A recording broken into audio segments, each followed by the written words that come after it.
If you're locked out of a ZKTeco device and need to reset the admin password, the method depends on the exact model and whether the device is cloud connected. First, understand this clearly. Most ZKTeco devices do not allow a simple admin password reset without authorization.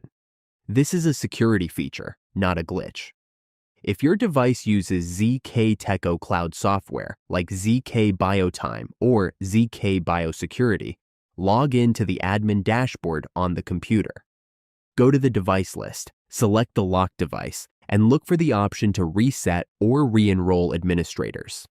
In many cases, you can push a new admin profile directly from the software.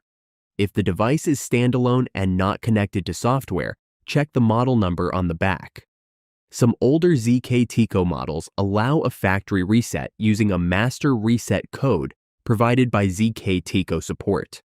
This code is generated using the device serial number and current date, so it cannot be guessed or reused.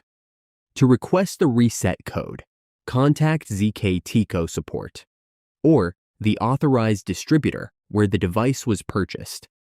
You'll usually need to provide proof of ownership, the serial number, and sometimes photos of the device.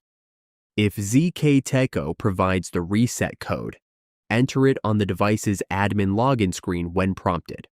This will reset the admin credentials or allow you to create a new admin account.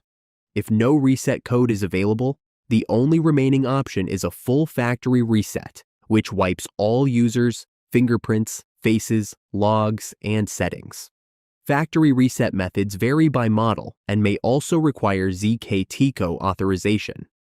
Quick recap: cloud-connected devices can reset through software. Standalone devices need a ZKTeco-generated reset code, and factory reset is the last resort.